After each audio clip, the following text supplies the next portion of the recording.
Hey kids, you trying to get into Segment City? Well, you really shouldn't, because Segment City is a mature podcast, and listener discretion is advised.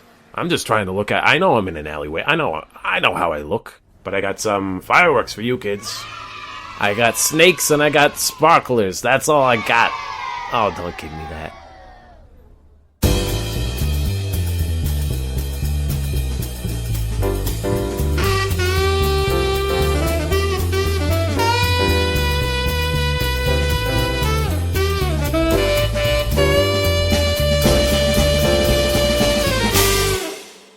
Theo, I got a little bit of prop work for you today to open up the podcast. A good visual gag for our listening audience. This is primo. Listen, we've gotten to episode 224 and we've learned nothing. If anything, we're regressing.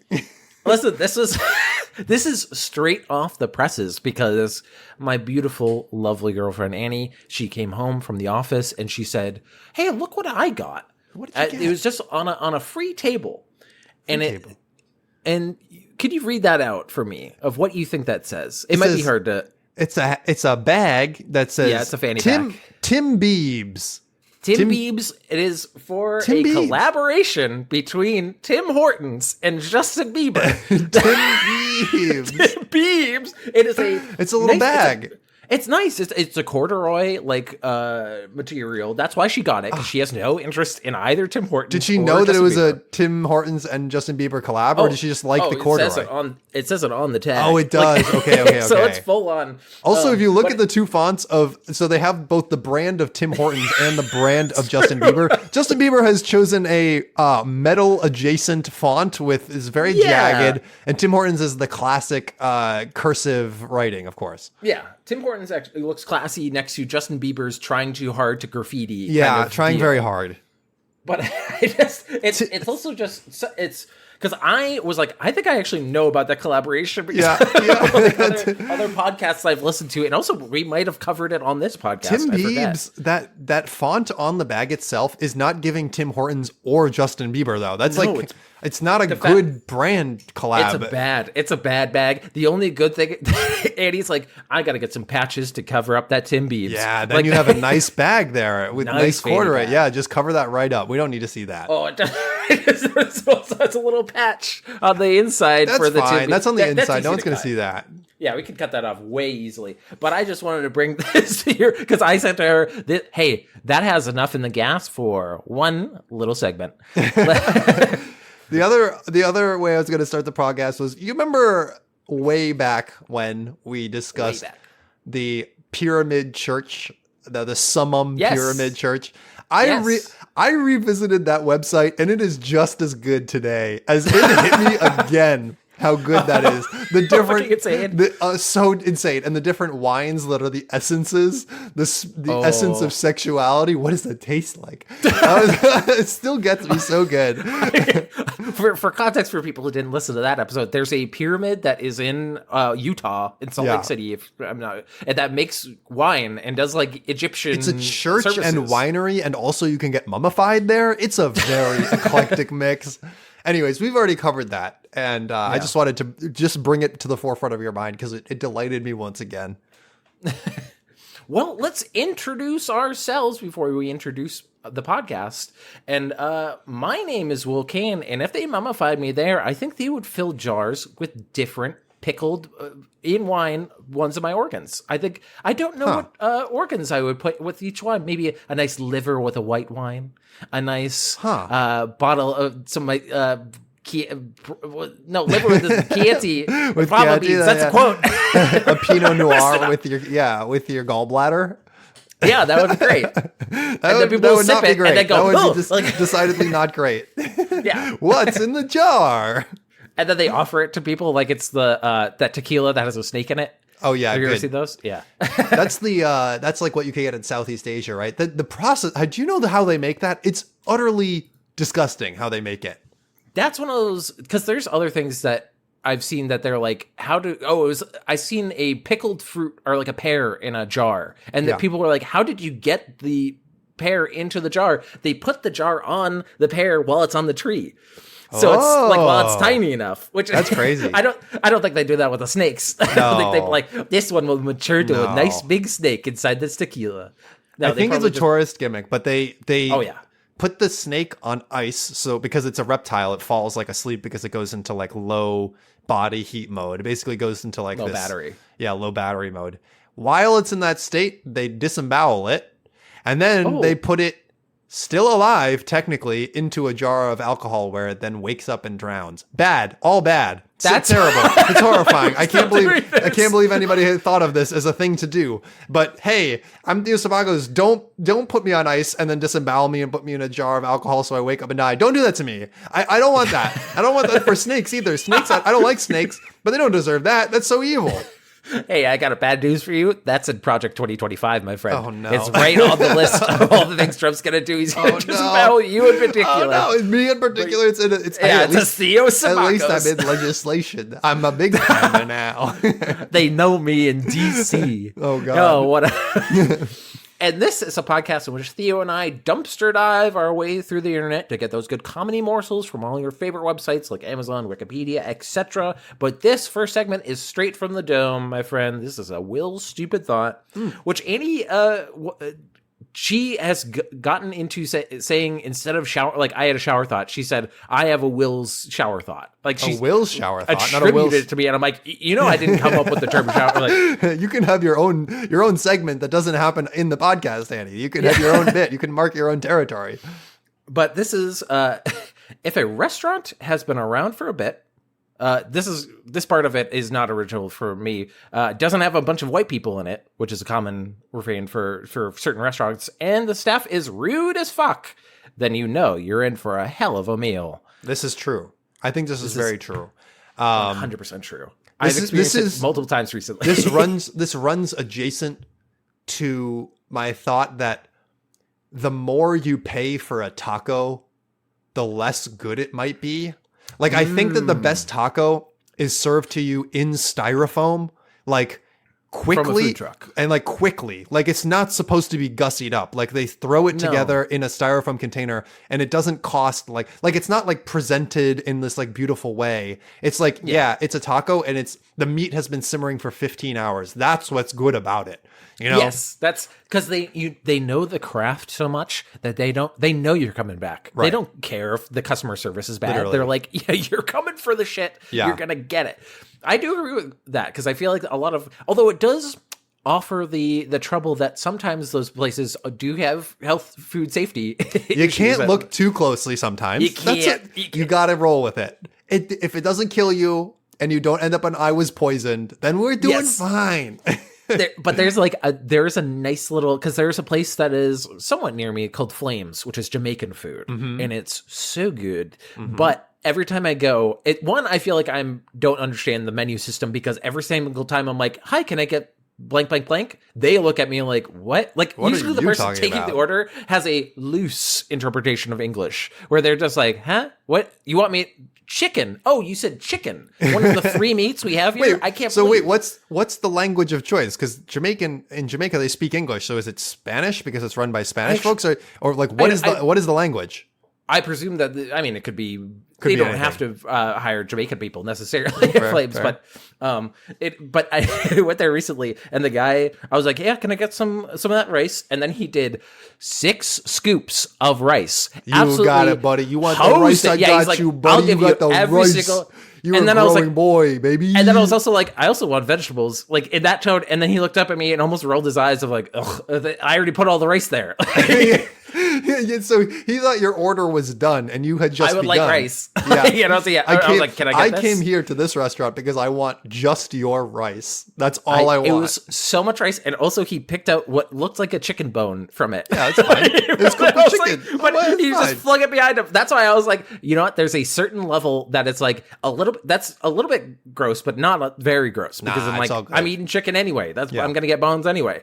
And then I went to, better customer service, but I told you before the podcast, I went to Hot Pot. Lovely. We got it at the bar. Like it was a sushi bar. So we were like, it wasn't at stools. It was like regular chairs, but it was a thin ass thing where we got hot pot, and it's already Jenga to do hot pot normally, and this was like extra one. But the waitress did a thing that I have not experienced for a while, where she just she would ask a question, and she'd be like, "How's it going?" And it would be like, "Good." And before I was even done saying good, she went, "Okay, cool," and just moved on. She's bye. She's checking in. She's out. She just want to see if they need anything. She's out of there. Yeah, she's like, and we're like, huh? Like mid soup bite, like the hottest tomato of your life is in your mouth.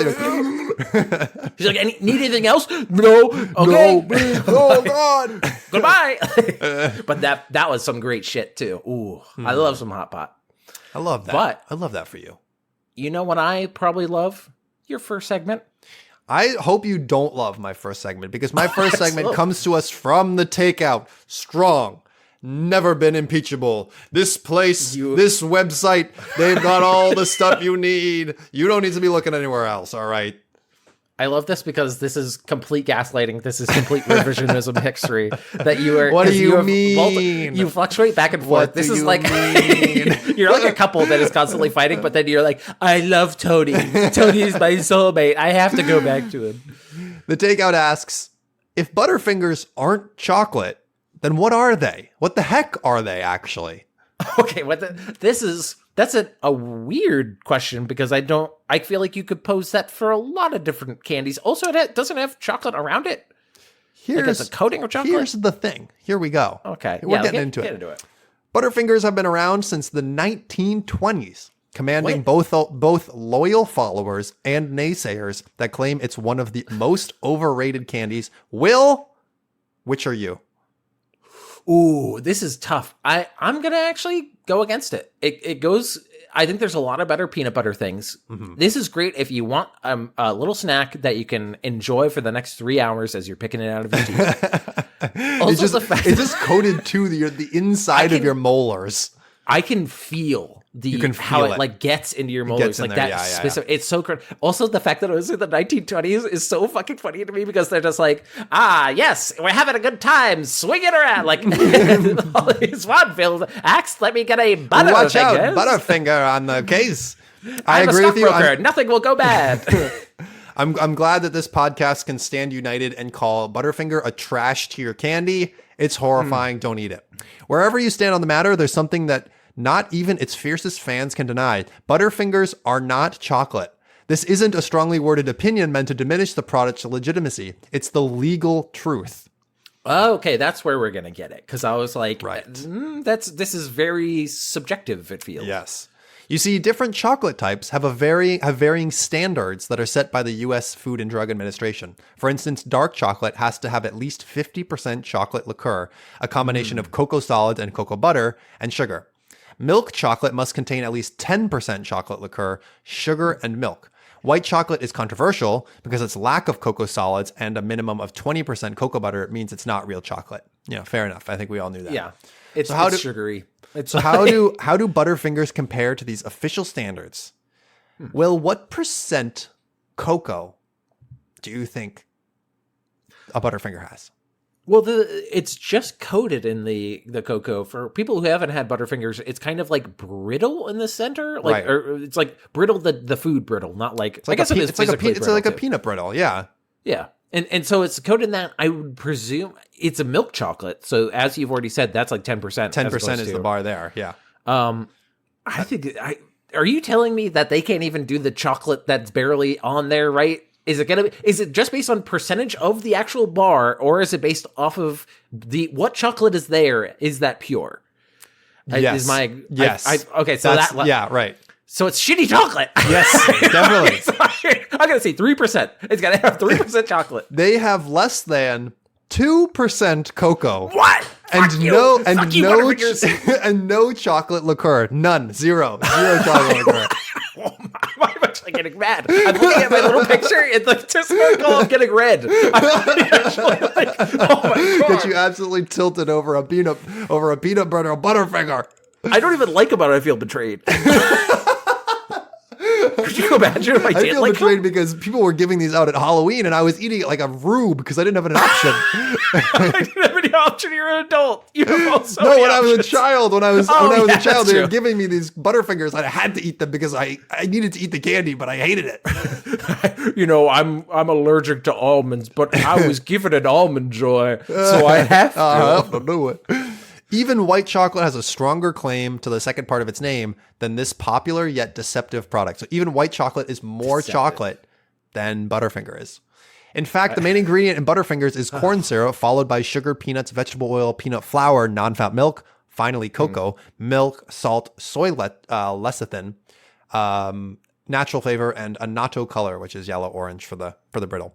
And before 2018, the product had a new recipe, but even less cocoa, and continued to populate grocery stores' shelves next to real chocolate products for decades. Given this, Butterfingers are most accurately described as candy bars, obviously. That's the only other thing you can call them.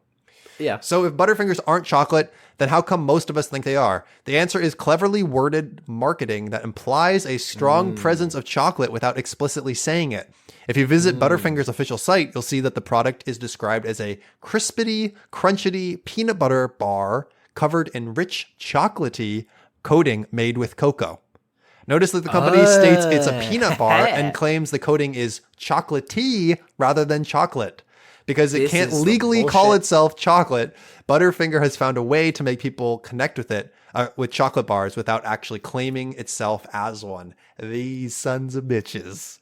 I love this writer who's like, I could feel them seething of just like, this Jafar that is like this vizier is offering me lies only. Absolute con man of a chocolate bar.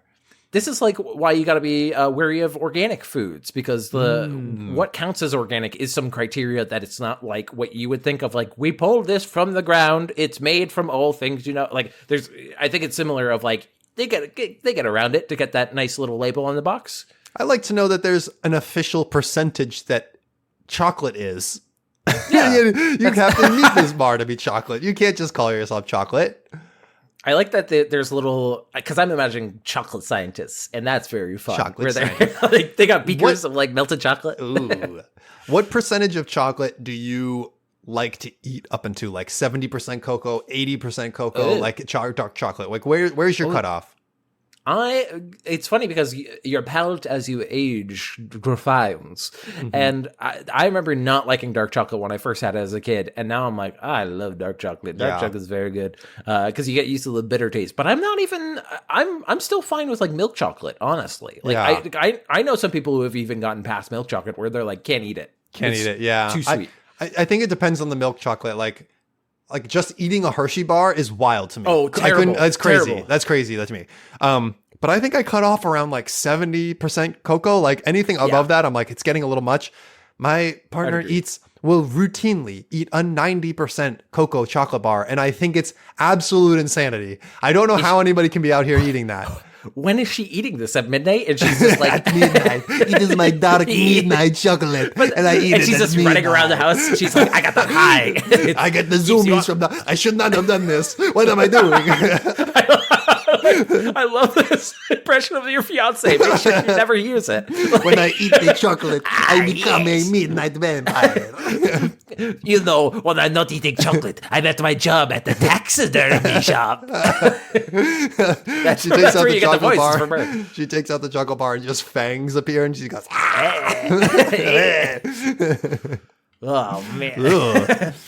The website also makes a show of two ingredients that it wants people to know about: peanuts and cocoa. It boasts how it gets its peanuts from the United States and how it's using ethically sourced cocoa. Also cool. But what about corn syrup, the product's main ingredient? Zilch. You only see it mentioned in the ingredients list, which is hidden from view unless you click on the all ingredients button.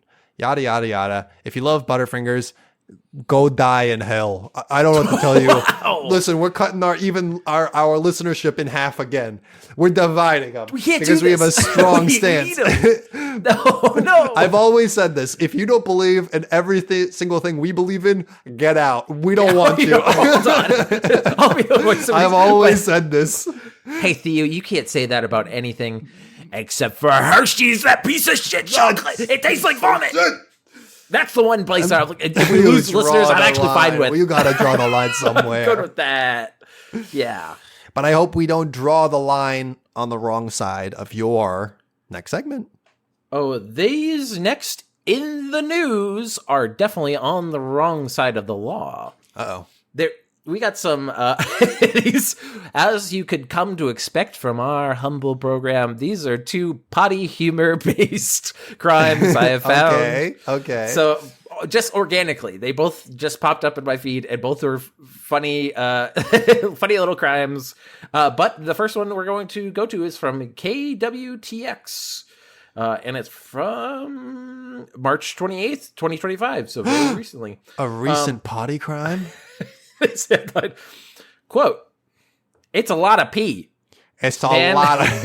Listen, it's a lot of I pee. talked to my urologist and I said, listen, baby, it's a lot of pee. And they said, please stop calling me baby. It would be interesting that they brought this to a urologist because man has no idea who is putting gallons of urine in his recycling bin or why. Is that recyclable? Huh. Don't think so. No. Don't think so. Going to urology, whose piss is this? Look at it. You probably can recognize it. That's not type 2 plastic. Come on. This is in Portland, Oregon. A man living in Portland, Oregon neighborhood is wondering who's putting gallons of urine in his recycling bin and why. Alex Van Doon said the problem started in September when he noticed his recycling bin has not been collected. So I went to open the blue bin, and lo and behold, there was a nice deposit of gallon-sized bottles of urine, to put it plainly. And there were 6 of them. It was a nice deposit. It was a nice deposit. It was very appreciated. Here's your quarter, sir. It's a bottle return policy. Thank you for that. The recycling hauler refused to take the bin's contents because urine is a biohazard. If it had been placed in the garbage can, it would have been collected. But the mystery man didn't stop and kept dropping bottles of urine in the bin. Who is this piss Santa? He's sliding down our recycling bins. Oh, I'm sure they'll love this one. Santa, are you just going to piss on the toys again? Oh, you know it. I only work 1 day a year. And there's no bathroom breaks. So, eventually, Van Doon stopped putting his bins out on the curb altogether, hoping the man would quit. And he did. But he moved on to using the neighbor's garbage bins instead. Of course, naturally. Quote, I don't know why he's hitting the same location so many times. That doesn't make sense to me, and why he is doing it, Van Doon said. I love that he's just like, this doesn't even make sense from a criminological point of view. Van Dyne was captured surveillance video of the man showing up at his house, getting out of his car, and placing the bottles of urine in the recycling bin. Out of his car. There's Whoa, footage. Plot twist. He's going. This man he's has a traveling. car. Presumably has other places that he could put these things. Is there a blood feud in play here? Is there some sort of unresolved drama that we don't know about? Is this guy stirred some shit and now is receiving the feedback for that? This feels like a Wiccan crime to me. This Yes. Wiccan people, I feel like, not all of them, but I feel like if they are into piss, like if anyone's into piss, it's probably Wicca people. And Portland's full of them. He has filed Van Dyne shared his ordeal on the Nextdoor app, where neighbors have flooded the post with theories as to the reason behind it all. He has filed a police report and is trying to get the man's license plate. I've actually started putting my bins out again the night before and putting them in a different position just to see if I could get a better video of him. Van Dyne says Van Dyne doesn't plan to move or take extreme measures. He loves the neighborhood, which he has lived in since 2006. But he has a message for the mystery man. Maybe he's watching. I don't know. Please stop. For the mystery man. I'm going to find you. And I'm going to break your small penis in half. Oh, wow. I can tell it's small because there's not a lot of piss. Is that connected? How big are your balls? Piss is stored in the balls, right? Because I got a big old penis and I pee just a little bit. So it's got to be the reverse. I have a message for him. Please stop. Please just don't do it anymore, he said. As frustrated as he is, Van Dyne was at least able to make a joke of this situation. It's a lot of pee, he said. I mean, this guy's really pissing me off. Oh, we got him. And that's the end of that article, but now we're going to go on to another silly article. This one's from Vice.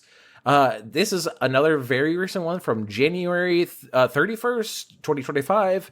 UK woman charged with harassment after cyber farting at her boyfriend's ex. What does that mean? Will, if this is AI, you have to tell me. No. You have to disclose that right now if this is AI. This is actually Chun-Li, and she's absolutely blasted ass. Like, I know she has 12 fingers, but, it looks pretty good. It's her new OnlyFans scheme. But I've heard, let's get right to the article. I've heard a lot of petty X stories, but I think this one takes the cake. A 25-year-old UK woman just made history with Britain's first ever cyber farting case. So this is also setting precedents. Yeah, what's the legal precedence here? It all started with a video message to her boyfriend's ex-girlfriend. Rhiannon Evans, the wind passer in question, proceeded to, quote, to pass gas by placing the camera on her bottom and passing the gas. That's gross. That's so gross. But it's just the idea of the prosecutor getting up and being like, with the little wig or whatever they have in British court, it's like, Your Honor, she passed gas by placing the camera on her bottom passing the gas. When we inevitably replace judges with AI, this is not going to look good. I think they're going to come down hard on this. I wonder if the AI is going to You did what to the little boy? To the small child, the smartphone? He didn't deserve this. Oh, you're going for the machine angle. Yes. Oh, I thought you were going to go with, it's like connected and was trained on the internet, and it just goes like, hey, nice. So it's like, gross. The relentless cyber farting began before Christmas and continued through New Year's. It's the relentless. Inappropriate and indecently, so aggressive, indecent or grossly offensive videos eventually earning Evans a 12-month term for malicious communications. That's a long. You can't just block this person? For 12 months. That's crazy. When she appeared in court, pleading guilty, she said her actions were done in support of her boyfriend. Quote, I did this for you, babe. I did. She suggested she wanted to send videos, but because she felt her partner was being treated unfairly, Williams said. It was purely malicious. She was smirking throughout. Purely malicious. She's a sinister woman who deserves no sympathy. She was smirking throughout, found it hilarious, but the victim didn't. It would be weirder if she was stone-faced, to be honest. Like, if she was, and just like staring at the camera, just absolutely ripping ass. Absolutely She was like, listen, judge, whoever smelled it, dealt it. I don't know. Here I was thinking I was being a little uncouth by saying ripping ass. Now in the article, not sure how ripping ass into your phone and sending it to another girl is going to emotionally benefit your man, but hey, I respect it. Rhiannon Evans was ordered to pay nearly £300 and serve a year-long community order. She has 2-year restraining order against her. And because she admitted to being drunk while carrying out the crime, she must attend 15 rehab sessions and observe a 60-day alcohol abstinence period. Imagine hearing the prosecutor. So the crime was harassment, right? Like, yes, because it's not a crime to be drunk. No, like, but it is a crime to harass somebody. But like that's kind of wild. They said that she just kept doing it. It began before Christmas and continued through New Year's. So it was a months long. How do you not block this person? I don't understand. Like, yeah, it's a lot of questions, and I feel like these people I don't think are the smartest bunch. Imagine hearing a prosecutor recall your drunken decisions in court. Now that warrants anxiety. As for the ex, well, she claimed the video caused her distress, stating that she just wants to feel safe in my home. Evans admitted that she has some regrets, but never thought farting into her phone would land her in court. Honestly, neither would I. Now I can't even fart in my own home without feeling attacked. I hear it and I go, is she here? And then I go, oh, it was just me. I made the noise. But she would later, who knew cyber farting was a criminal offense? Well, in court, she also questions why the victim hadn't simply blocked her number, like you said. Good question, honestly. I sent the messages on WhatsApp. I don't have regrets, but I wouldn't have thought I would be here for something like this. To be honest, line. it's Petty. She says it's Petty, the farter. It's like, you're being petted now. And she also said, I've learned my lesson. Well, that stinks for everyone involved. Thanks. Thanks. Yeah, thanks for ending on the pun. Yeah. Anyway, that is that in the news. So hopefully your next segment's going to be less gassy. It's a little less gassy. Well, I have my next segment is we're going to Amazon for some shopping. We're gonna do a little shopping. We're gonna treat ourselves. We've got some products to explore. And Amazon's always running some deals on some hot garbage that you can fill your home with. It's been a hot second since we've done this segment because we've done it before. And it was for segment, stuff like the 5G magnets on your phone. This is I don't know what to call this segment. It's the homeopathic side of Amazon. The nonsense products they have for you. Something like that. Here's a good name: retail therapy. Retail therapy. So this is a segment in which I have a few products that probably Noah should buy, and we're just gonna take a casual stroll through them. First one, well, I'll send you an image of it. It doesn't look that crazy. This one is called the grounding mat for bed. Enjoy grounding effect indoors for better sleep, pain, and stress relief. Grounding mat comes with grounding cord, 27 by 60 inches. What do you think this actually is doing? Right now, it looks like a giant mouse pad for your bed. It is a big, long, it is the width of the bed, but it's not the full, it's like where your chest and torso would be. Also, weirdly, it has a wand with a little bow next to it, which it looks like, to be honest, like it's a vibrator that they're just like, this is how you actually relax, though. Right. You have this pad, but also you just absolutely go to town on your wife. So the pen is this like little wand thing is called the test pen, and it says it's only used to test whether the product contains silver fibers and not to test whether the ground wire has been connected. Even without connecting the ground wire, the tail light of the test pen lights up, proving that our product contains conductive silver fibers. So what they've done is they've included a product in their packaging that basically it's a Ghostbuster wand that points at the ghost they're selling you. They're like, look, it must be real. Oh, they're selling you because this is what?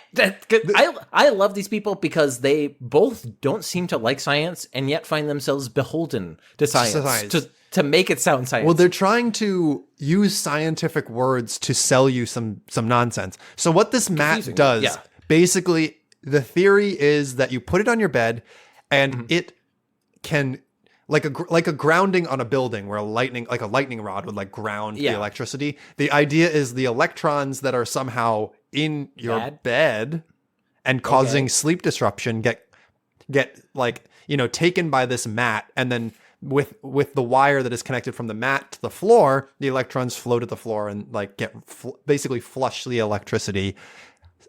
I'm trying to explain a thing to you that doesn't make sense to me because I think it's phony. So let's 100%. We can read some of their bullet points. So here, the conductive grounding mat is made of conductive carbon fiber and PU, environmentally friendly and non-toxic material. The grounding mat is designed with breathable holes, is lightweight and portable, soft and non-slipped, so you don't slip and slide around your bed. Whoa! This is the opposite of what I wanted. And is very effective in grounding the body. When I lie down on my bed, I think I already feel grounded enough. I don't think I need to feel more in the dirt. I don't think I want dirt in my bed. Do you think that there's a little question that if you could program a question before somebody asks or gets an Amazon product, I think that would be fun because you could ask people, do you know what the placebo effect is? No? Then you can buy this product. This mat eliminates the placebo effect. Oh, wow. That seems like a bad thing. Here's the benefits of grounding. Grounding mats provide many health benefits. They can transfer trace amounts of negative charges carried by the earth to the body, allowing for better sleep, effectively relieving stress and fatigue, promoting blood circulation, and providing more energy. Suitable for all ages and pets because it doesn't do anything because it's all nonsense.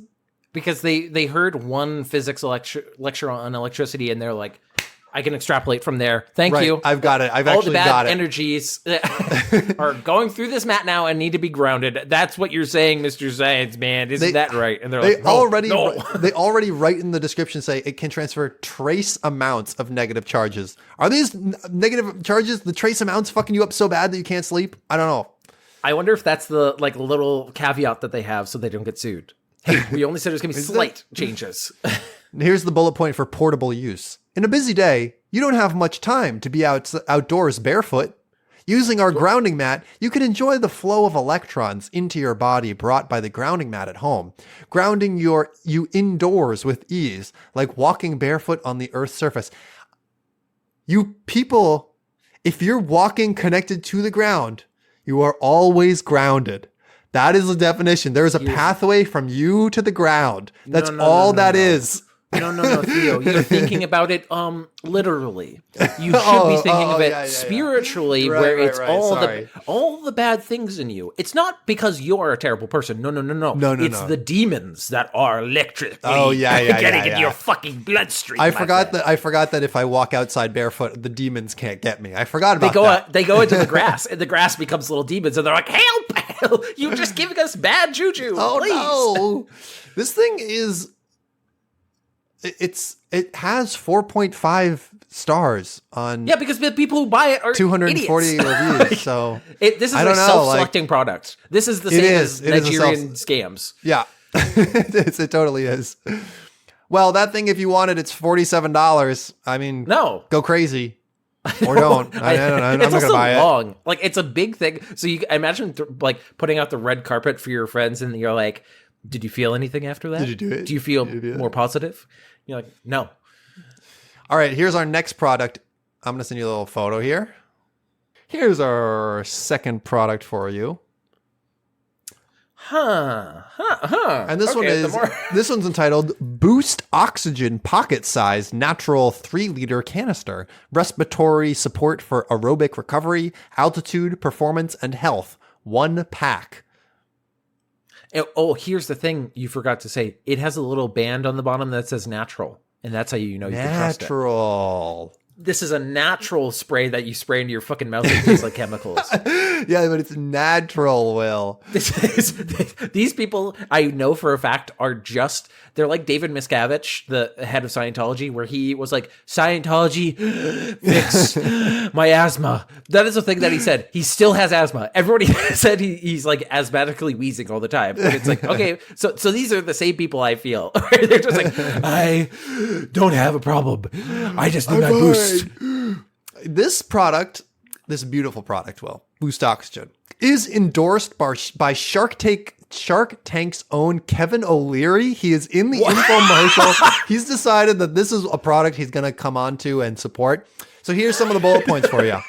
All natural respiratory support. Boost Oxygen provides pure, natural oxygen, free from stimulants and additives like caffeine and sugars, in a convenient, lightweight, and portable can. Will, the air you breathe is saturated with caffeine and sugar. Stop breathing that air, Will. I need it, though. I need a little boost. You live inside a Coca-Cola factory, Will. Please, step outside. Is this literally just air? Is this the thing from Spaceballs where they have canned air? It's not air. It's oxygen. But yes, I mean, air is 20% oxygen because it's mostly nitrogen. But they're basically pitching you on the idea that more oxygen is what your body needs. You need to burn bright like the fire you are, burning on the inside, because oxygen is what's required. This is literally just your human body is adapted to breathe normal air. Chill out, people. The thing also for people at home, it's not like it has like a face shield or anything like you would expect from like something asthma. It is literally just a spray bottle. That you spray in your mouth, I presume? It's selling you whippets, Will. It's just whippets. Oh my God, you're right. It's all this is. Put it upside down and then you just really get it. Yeah, dude. Fuck. That's all this is. Also, I also love the Kevin O'Leary thing because I imagine because he's a bald man, so it's just them spraying his bald head and like wiping it off is a mental image. It's so Come to me, genie, arise from the lamp. one for you, one for your head. I feel better already. Also, Kevin O'Leary promoting any like, I don't think of him as a health guru. I mean, he's not an unhealthy man, but he's not known for his physicality. I don't even trust his business acumen half the No, time. definitely not. Because he goes like, if you just save $5 a day, then you can become rich. And it's like, Kevin, you're an idiot. You don't live our life.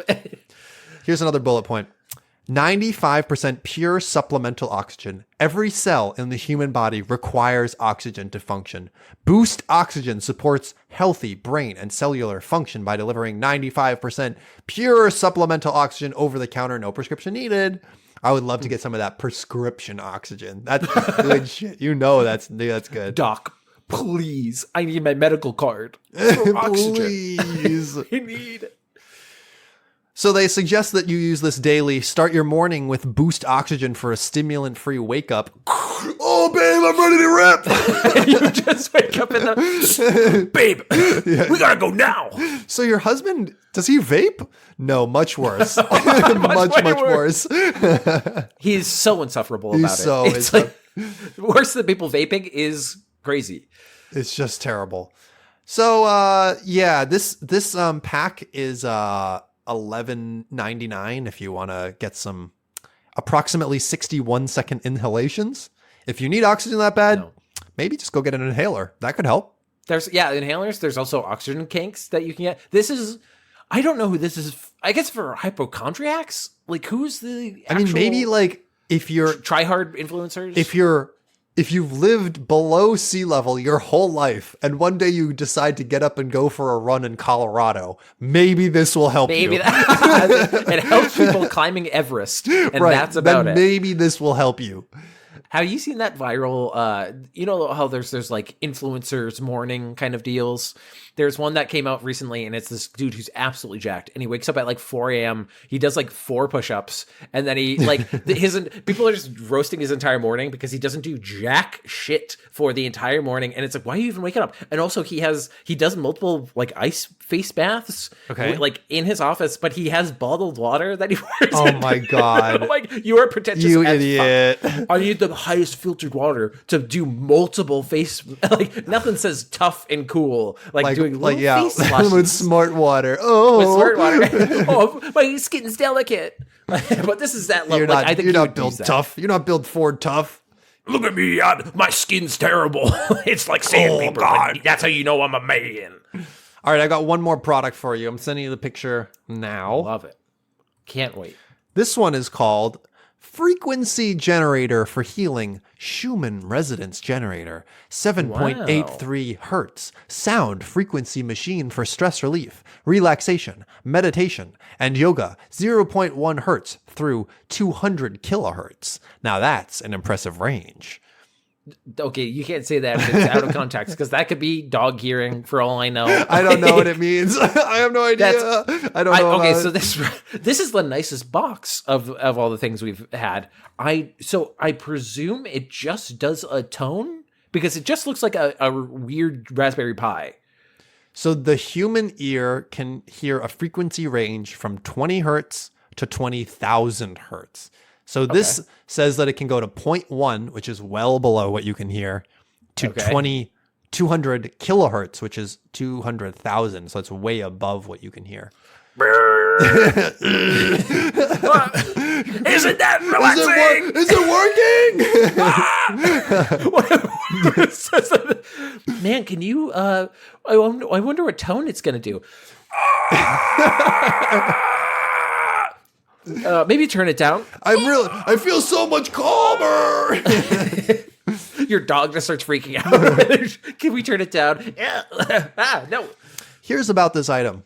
Encased in a uniquely designed patent pending gift box. The gift box is the patent pending part, not the item. The gift box is the patent pending part. Because they know it's not going to get through the patent office. This frequency generator harnesses Earth's natural 7.383 hertz frequency to enhance sleep quality, relieve stress, and promote relaxation. Fall asleep faster in the middle of dinner. During your job on a roller coaster. That is a good thing to bring up, is that you might be Pavloving yourself, my You friend. might be. Anytime you hear that. this, because you can't even hear this tone. They are just saying it calms you down, just having it around. I think that the Earth actually does give off a frequency. I think that's true. Oh, sure. But imagine but of course humans have adapted not to hear it. Imagine if we could just hear the Earth all the time. The Earth is screaming. If you could understand animals and they're just being like, you want to fuck? Who wants to fuck? Please. Crafted from high quality ABS material, anti-lock braking system material. I can slow this down. This Schumann resonance generator operates on less than 1 watt of power because it's powered by bullshit. Offers ABS more like ass butt shit. Got him. With multiple waveform outputs and a compact size, it's easy to place anywhere in your home or office, or somebody else's home or somebody else's office. Just sneak in. This device comes in an exclusive patent-pending box and includes a user-friendly manual for effortless setup and operation. I feel like they really just threw the word Schumann in there because it sounds like something. Schumann? Schumann. Schumann. Schumann. Oh, yeah, It sounds like a German scientist had not something to do with this. The moment you Google it's Schadenfreude or something. Like it's just another name for it. Also, the thing is about this, the box is patent pending, but this thing looks like a Raspberry Pi. I'm not looking at this and going so calming. My circuits are really relieved to see this motherboard that's going to calm me down. Yeah. They're saying it's the box that it goes in is the more important, because right now it's unhoused on the picture that they're showing. Yeah, it's literally just like a literal circuit board. Green circuit board chip. And then I guess you have to control it with pressing those buttons off to the side. It seems like not a good user interface at all. What? You didn't think that they thought about the UX experience? Wait, that was user experience is what I just said. So. Some of the reviews are saying this device works like a charm in the background and is pretty straightforward to use. I don't want it in the foreground. I don't want to think about it. I want you to take my money and I never want to think about it again. Once again, do you know what placebo means? It's a sound that you cannot hear, but makes you feel good when it's on. That is literally the definition of a placebo effect. Here's a 4-star review from someone named Tony. All right. Tony! Here's what Tony has to say. Wow. I don't know what to think because some say they hear great sounds as if they hear something. I don't hear anything. And if I plug one of 2 speakers, I still don't hear anything. Am I supposed to hear noise? Someone, please answer me. Really confused. 4 stars. I thought 4 stars. It doesn't work. 4 stars.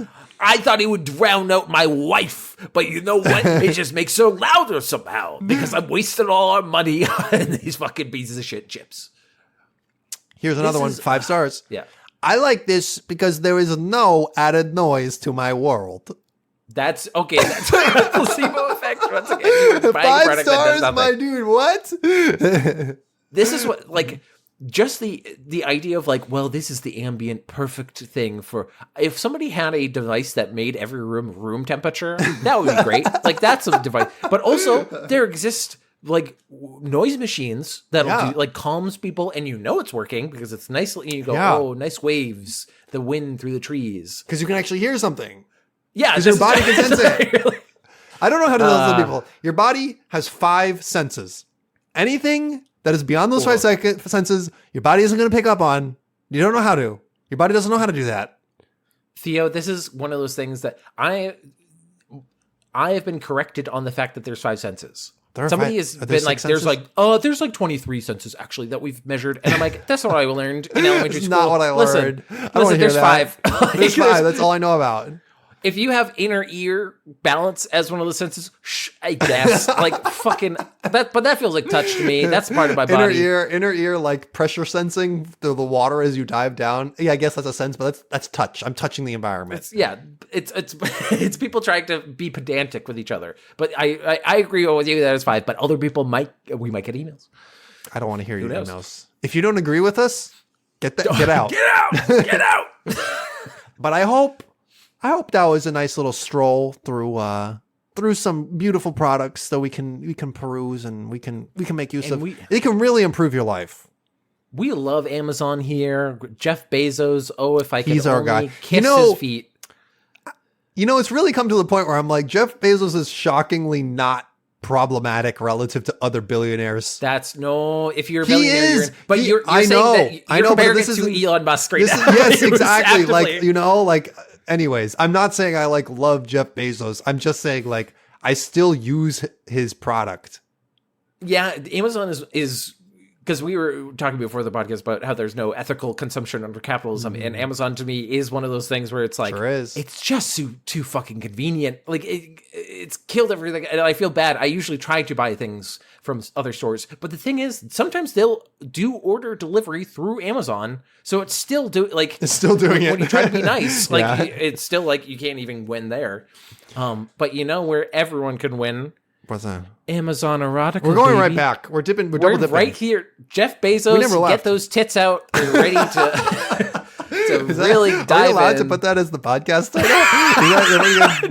We're not monetized. We can't get demonetized. I would pay so much money to see him, if not in a bikini, because that would be the best of all, in one of those T-shirts that looks like a lady in a bikini, like it's drawn on it. I hope he's worn one of those. I had a neighbor that would often wear that. It was like a classic old lady move. Classic old lady move. But these are a series of, these are all from the same author, except they are different books. It's not in a series. Okay. I just wanted to do a few ones. These are by Isla Glass. Not Ira Glass. Not Ira Glass. Okay. Isla Glass. And this is Canadian Girl. Some call me a rebel. So some call me a pain, but Officer Broderick calls me Wild Thing. Okay, officer, come on. And then we do the classic thing where we do the two perspectives of the two characters. Okay, fine. It's the classic trope. Savannah, broody, grumpy Broderick makes me weak in the knees. When we argue, the air crackles with tension. That's not good. That's not good. I don't know if that's good. Crackle. I don't know. Maybe are you arguing with the police officer? Yeah, that's what it sounds like. That's not good. Just like it's crackling because you're screaming at each other. I want to let him know how I feel, but I'm afraid he doesn't feel the same. My father wants him to be my protector, not my Prince Charming. What? And then goes to Broderick. The mayor's daughter is too young for me. I would love if they ended that's there. The end of it. That's the whole end of it. That's it. I'm supposed to keep her safe from anyone that may threaten her, including myself. But the more she tests me, the harder she is to resist. And sooner or later, I may have no choice but to give her what she wants. No, that's not how consent works, my friend. No. All night long, if I have to. Okay, gosh. Now you're weird. They make sure to say all characters are 18+. This is one of those times that we're only going to get more wild. As that was okay, we're ratcheting it up. That's the baseline. But this is also why Isla Glass bought a werewolf auction romance. What? We've gotten so deep that we've transcended just auctions and just werewolves as kinks, and we've got to go to werewolf auctions. Yeah, that's a Venn diagram where it's a narrow casting. Narrow casting. Once again, it does the two character thing. Adelaide, getting fired just before the holidays is the worst. What's even worse is I'm not able to find a job. When my coworker comes over and offers me a chance to get some real money to hold me over, it's hard to resist. With little information to go on, my desperation gets the better of me and I go. Turns out it's an auction. And the prize is me. Being almost broke makes me desperate, but is it worth it? I guess I'll What find do you? out. Hey, what do you mean? Is it worth it? What are you talking about? That is one of those times. This is one of those scenarios that is only sexy if every single person who is bidding on you is the most attractive man ever. Because if it's I would like to buy this fine young woman, she's like, no, actually, no. it's not worth it. It's not worth it now. But because I just got bought by a werewolf and he looks hungry as ever, and this is Kiran. Kiran? Ciaran. Chiran. That's a made up name. That's a fake name. That is one. That's a fucking Gen Alpha name. You know how everybody on her. It's like this is my Chrysanthemum is my daughter. I was here because I gave up on finding a mate. It was my duty to continue my lineage, but I was too fucking ugly. How romantic. I was bad at talking to girls. But I wanted to do it with someone that I loved. But after centuries of walking the streets alone, centuries? This guy has negative riz. Wow, man, you really gotta fuck up over and over for centuries. That's centuries. That's too much. I figured love was possibly overacted and I should move on. Then I see her, a dark-haired, delicious beauty who gets my attention instant. She's mine, I think. Did the bid go through? Do I have to raise the number? Milady, am I more than you bargained for yet? Let me finish this first before I go away a little. And I will pay whatever I have to get her. But that's the end of that one. But Annie's been showing me, there's one guy on TikTok who made his own video, and then people, remix the videos to they put the audios for other things, and it's a guy going, "Hello, princess. don't try to escape, princess. I locked all the doors." Princess. But then they took they would do it move the lip of an animal, and they did it for a deer, and it was the funniest thing. Princess. Hello, princess. But now we get into the especially weird ones, because I got two that are alien romances. The first one is Torin. I thought it was a costume. Boy, was I wrong. And once again, two characters. Sophie, I never thought that aliens actually existed. At a Halloween festival, you're bound to see all kinds of costumes. But this was no costume. Something about Torin is different, and my body reacted to him in ways I've never felt before. Note to the audience, on the cover is Torin. He is just a jacked-ass dude who's blue. Of course your fucking body reacted. Oh, wow. I wonder if he has a massive cock. I can see it through his He's so human alien. jeans. Why is he wearing jeans? He's also wearing jeans. Anyway. And he sensed it. And now he wants to marry me and have babies with me. But to do that, I have to leave Earth and return to his planet. I must give everything up for him. Yeah, so it turns out that on... do I even want to? Yeah, this is bad. Turns out on our planet, we also believe in Jesus Christ and the power and sanctity of a holy matrimony. And so, yes, I believe from my alien culture that we should get married. And only then can we conceive a child. Because we all know across the universe, across the galaxy, that Jesus is the one true God. I took me a moment to figure out that you were talking about that they're saving themselves apparently for. Yes. But I just imagined that because they do those weddings where it's it both has a priest and a rabbi, and I just imagined that the alien culture is just for some reason they also do the Molotov thing. Molotov. When you crush the glass, what do you say? Mazel tov? Anyway, Mazel tov, that's what it is. Molotov. Okay. I'm an idiot. Mazel I'm a tov. fucking moron. But now Torin, let's see what this alien thinks. My planet is losing its population. Oh no, there are no Torin. viable Torin, buddy. females to carry our offspring. After searching the galaxy, we find Earth, whose women Torin- are more than suitable for our needs, marriage, and children. Turns out Torin is just South Korean. Ugh. Said this. It's tough for women in space South Korea. The only catch, they must come with us. When I met Sophie, I knew she was the one. I knew what I'm asking puts her in a difficult position, but the bond between us is strong. Is it strong enough to have her to come home with me forever? Okay, you gotta fly out at least to see your parents every once in a while, man. Like, this is not these are the relationships that they have in these books, and I'm always like, these are toxic relationships where he's literally asking everything from you and being like, you will bear my child and I will laze on the couch watching space football. Who is this for? Whose dream is this? Somebody's, but let's see who Jatari, an enemies to lovers alien romance is for. He was the last man on Earth I wanted to be with. Lucky for him, he's not from this planet. What? Katie? Katy? Katy? Is that? Katie, I think? I guess it's Katie.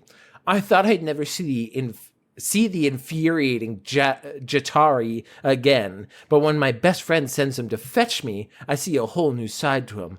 I try my best to resist him, to remind myself why he drove me crazy. But as things heat up, I can't seem to remember anything but how good he looks without his shirt on. I forget my whole identity. He's also just a blue guy, but he has horns this time. It's even more alien. Yeah. Is it just crazy hot chemistry that burned out eventually? Or is it something more beneath their connection? I think you should follow your instincts. I don't think you have a connection to this guy. Yeah, I don't think you have a connection there. Jatari. I prefer my own company rather than being around others. But Katie has been feeling some sort of way. She challenges me and I haven't decided yet it's decided, but they misspelled it. Dist yet if I like that or not. Yet. But in the same room as her shouldn't feel as good as it does. And the fact that it's even better naked is not good. This is definitely really well written. I believe this 100%. I want to reread that line because it's so it's crazy. That's a crazy line. And the fact that it's even better naked, all caps are even better naked. Better naked is not good. It's not good. It's not good. I don't do humans, but it appears my heart has other plans. Oh, and they do the little warning at the bottom. This was a little funny one. This is short insta love, enemies to lovers romance, quick and steamy scenes, and someone has a baby. Whoa! So someone's out there having a baby. I think it's Jatari. I hope he's gonna just. That's not good. Really oh shit!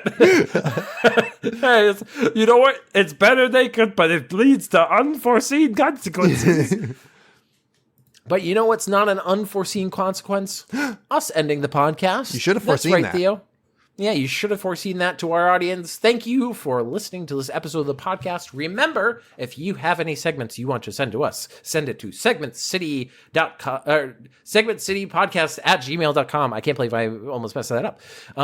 And hit up our YouTube where you can find full episodes. Hit up my YouTube, Golly G. Wilkers, for great long-form content. It's silly and fun and goofy. And if you want to give us a nice rating or review on your podcast network of choice, we love to see it. But we also love to give a thank you to somebody in particular. That thank you is to Rachel Robinson. She does our intro music, and she has banger tracks you can find on your streaming platform of choice, such as Spotify.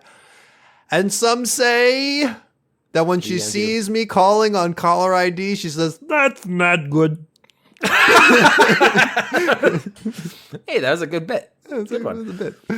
You know, it's a controversial bit, is our list of unusual deaths, where we list this from Wikipedia. We are now on to Bridget Driscoll, who died in August 17th, 1896. The 44-year-old, the first recorded case of a pedestrian killed in a collision with a motor car in Great Britain, was struck on the grounds of the Crystal Palace in London by a car belonging to the Anglo-French Motor Carriage Company while giving demonstration rides. You see here.